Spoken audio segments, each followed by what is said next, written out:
Bonsoir, à la une de l'actualité ce soir, le niveau 2 du plan hiver est activé. Les centres d'hébergement d'urgence ouvrent des places supplémentaires pour les sans-abri. Alors qu'adopter une poule est dans l'air du temps, une entreprise alsacienne fabrique des poulaillers 100% français. Et puis, des jeunes artistes exposent pour la première fois à la galerie Art Course à Strasbourg. Mais pour commencer, des enseignants du second degré ont manifesté devant le rectorat de Strasbourg ce midi. Une centaine de professeurs et personnels de lycées des environs se sont rassemblés, banderoles et pancartes à la main, pour protester contre la réforme des lycées. Soutenus par les syndicats SNES, FSU, Sud Éducation, CGT, Éducation et Force ouvrière, ils ont pris la parole pour dénoncer les suppressions de postes, les disciplines menacées, la mise en concurrence des lycées et les problèmes d'orientation engendrés par la fin des séries générales.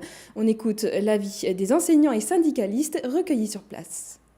Nous protestons aujourd'hui contre la réforme du lycée et ce qu'elle engendre en termes de moyens pour les lycées, à savoir une diminution des heures d'enseignement qui va forcément avoir une répercussion sur la qualité de l'enseignement donné aux élèves, avec moins d'heures dédoublées et moins de choix d'options. L'objectif, c'est 10% de postes en moins, donc on va être beaucoup moins nombreux.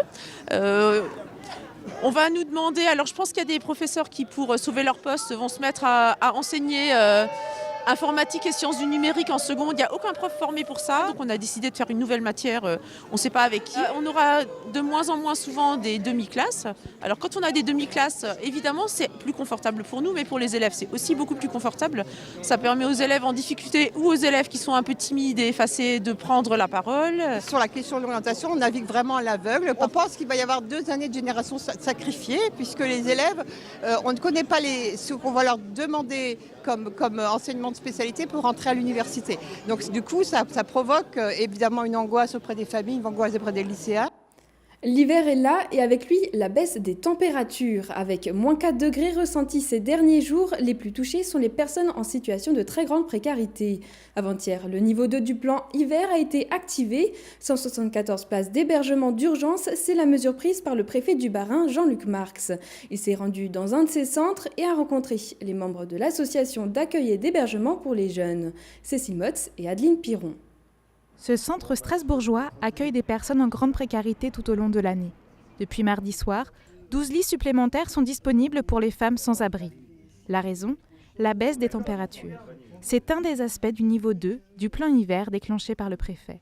Dans le département du Bas-Rhin, nous avons 6 000 places pour accueillir les personnes sans abri tout au long de l'année. À ces 6 000 places s'ajoutent 3 000 places spécifiquement dédiées aux migrants, soit au total donc 9 000 places pendant toute l'année. Et pendant la période hivernale, s'ajoutent à ces 9000 places les 400, 500, voire plus places qui sont mises en œuvre en fonction de la température en particulier. Si nous passions en niveau 3, c'est-à-dire avec des températures ressenties inférieures à -10, je serai en capacité de réquisitionner des gymnases, de faire appel à d'autres moyens d'hébergement pour augmenter nos capacités d'accueil. Pour l'instant, on n'en est pas là. Ce n'est évidemment pas nous qui commandons, c'est la météo. C'est en composant le 115, par le biais de maraudes ou encore des forces de police que les personnes isolées sont mises à l'abri. À l'hôtel du Château d'Eau, chaque soir dès 21h, 12 femmes peuvent profiter d'un repas chaud et d'un lit. 4 femmes en ont bénéficié dès le premier soir. Les 2 premières qui sont arrivées, elles sont arrivées vers 9h30. Elles étaient très, très contentes de savoir qu'elles n'allaient pas dormir dehors. Il y en a une 3e qui est arrivée à 23h30 et il y a une autre qui est arrivée à 3h du matin par la police et par l'équipe des maraudes. Et c'est peut-être la première année où nous avons mis des lits de camp où les personnes peuvent se poser, peuvent dormir, etc. Parce qu'avant, en fait, elles restaient... C'était vraiment une mise à l'abri, comme l'espace Bayard, où les personnes restaient assises, elles pouvaient rester dans la nuit. Là, elles peuvent dormir. En plus des places d'urgence, dans ce centre d'accueil strasbourgeois, 35 personnes sont accompagnées sur une plus longue durée. C'est le cas de Marion. Ancienne héroïnomane, elle se reconstruit et vit au centre depuis 2 mois. J'ai pas eu une très très belle vie jusqu'au jour où j'ai commencé à vouloir m'en sortir. Donc je m'en suis sortie, 2 ans après j'ai eu un enfant. Cette petite fille actuellement est chez ses grands-parents le temps que moi je me restabilise quelque part. Je suis venue ici après avoir été en cure, donc j'ai appelé le 115. Ils m'ont stabilisée ici, donc j'ai eu un premier rendez-vous avec une éducatrice. Donc j'ai ma chambre. Bon, je compte pas rester ici des années, mais on peut travailler en étant ici, faire sa vie, se reconstruire. Tout le monde est là pour nous aider. Je mets les chances de mon côté. J'attends d'ailleurs une réponse pour un emploi. Si Marion semble s'en sortir, d'autres restent vulnérables. Les accueils de jour aménagent donc leur horaire et les équipes de maraude renforcent leur vigilance. Si les températures ressenties continuent de baisser et atteignent les moins 11 degrés, le niveau 3 pourrait être déclenché. La poule est à la mode. À la ville ou à la campagne, ces gallinacés sont de plus en plus adoptés. Certaines villes en proposent même à leurs citoyens pour réduire leurs déchets. Mais pour élever une poule, il faut disposer d'un poulailler. En France, il en existe un seul fabricant et il est alsacien. Il s'agit de France Poulailler, une entreprise familiale installée près de Colmar. Marine Zis.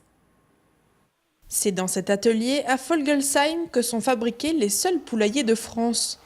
Positionnée haut de gamme, l'entreprise élabore des abris pouvant accueillir jusqu'à 25 poules. Et elle a choisi comme matière première du bois qui pousse non loin d'ici. On achète des panneaux de bois dans les Vosges, qui est à lamellé collé en Douglas essentiellement, en triplan. C'est du triplan, ce qui fait qu'il ne se déforme absolument pas avec les différentiels d'humidité qu'il puisse y avoir. Une fois les panneaux de bois arrivés à l'atelier, ils sont découpés puis assemblés. L'entreprise a créé ses premiers abris il y a 4 ans et depuis, la production a quasiment doublé chaque année. L'année dernière, on en a fabriqué à peu près 3000 et là, cette année, on va dépasser les 4000, 4500. Il faut s'adapter, il faut trouver des solutions, il faut trouver de la place, il faut trouver du bois. Mais c'est un challenge très sympa et c'est vrai que c'est un produit qui est dans l'air du temps et qui est agréable à vendre parce que c'est écologique. Les poulaillers sont vendus principalement à des particuliers, mais le fabricant a aussi des communautés de communes comme clients. Une commande de 200 poulaillers pour le sud de la France est d'ailleurs en cours d'élaboration. Et comme les demandes sont de plus en plus nombreuses, l'entreprise devrait déménager dans un local plus grand, à Folgelsheim toujours, courant de l'année. En sport, pas de miracle pour les footballeurs du Racing. En déplacement à Paris pour les 16e de finale de la Coupe de France, les Alsaciens défiaient le PSG avec une équipe largement remaniée. Mais dès la 4e minute de jeu, les Parisiens ouvrent le score grâce à l'Uruguayen Edinson Cavani. Les Strasbourgeois, qui viennent d'enchaîner 4 victoires consécutives depuis le début de l'année, souffrent en première mi-temps et subissent les assauts des Parisiens. La seconde période est plus équilibrée, mais le Racing ne trouve jamais la faille et c'est Paris qui double la mise en fin de rencontre par Di Maria. Battu 2-0, le Racing est donc éliminé de la Coupe de France. Place désormais aux 2 matchs contre Bordeaux, dès ce samedi en championnat et surtout mercredi prochain pour la demi-finale de la Coupe de la Ligue. Laisser la chance à une nouvelle génération d'artistes, c'est ce que propose l'espace Art Course avec son exposition Jeunes Artistes 2019. Elle présente jusqu'au 2 février les œuvres d'artistes qui exposent pour la première fois en galerie Cécile Motz et Adeline Piron.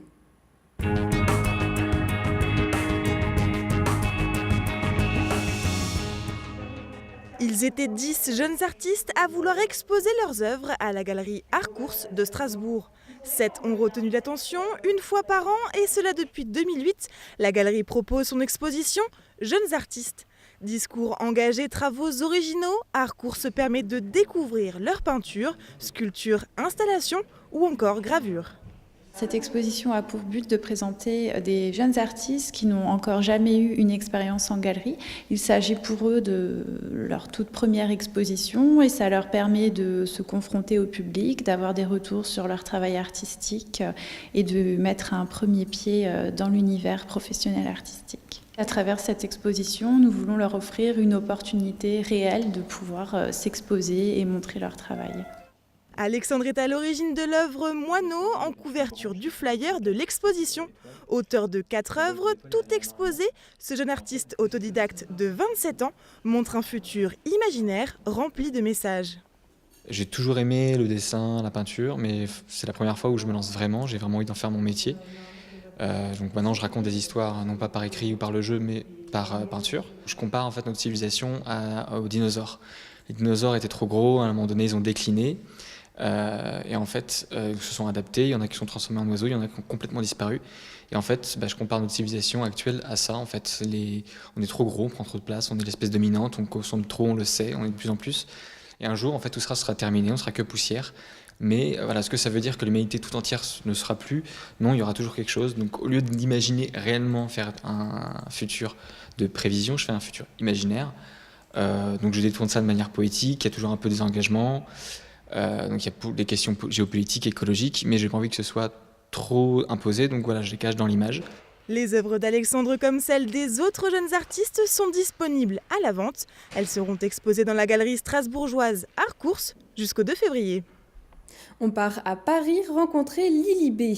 Originaire de Ribeauvillé, elle nous présente son nouveau projet musical Lily Bras d'Acier aux airs pop-rock. Rencontre avec Nora Boiriwa.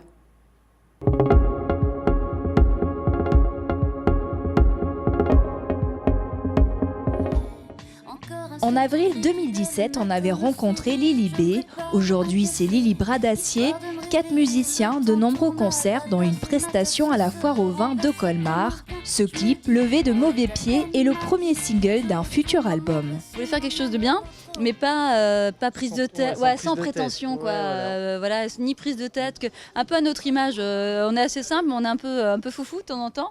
Voilà, surtout lui. Non. Pas beaucoup, voilà. Eux deux, ils se comprennent bien dans les blagues. Voilà, c'est montrer un peu ce côté-là, un peu déjanté, mais en étant sympathique. C'est un peu, en tout cas, ce qu'on est, enfin, je trouve, du groupe. Et en même temps, voilà, qu'on se marre un peu, vu que c'est déjà assez dur, ce métro boulot dodo, si on peut pas prendre un peu de recul, c'est dur, quoi. Lily Bras d'Acier joue des airs pop-rock, mais ne se limite pas à ce genre musical. Encore en recherche de leur véritable identité, ils proposent des ballades intimistes, comme des mélodies plus électriques, le tout en français. Même en concert, il y a un petit peu avoir une pointe de bossa nova, un coup bien rock, un coup avoir plus chanson française. Enfin voilà, il faut vraiment suivre. En même temps, c'est les paroles qui emmènent et en même temps, ou même des fois les mélodies, mais c'est une ambiance, c'est un univers à chaque fois dans chaque chanson. Voilà, c'est vrai qu'il y a le look, le visuel, un peu ce qu'on veut dégager sur scène, ce qu'on a envie de partager aussi avec le public.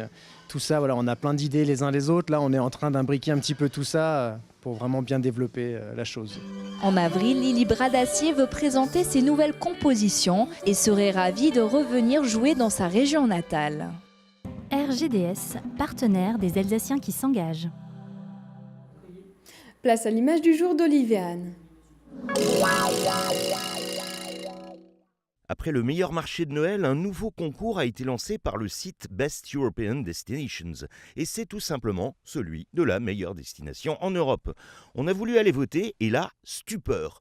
Aucune ville alsacienne dans la présélection. Vous pouvez voter pour Cavtat en Croatie, Kotor au Monténégro, Braga au Portugal et même Metz en Lorraine. À vous de voir.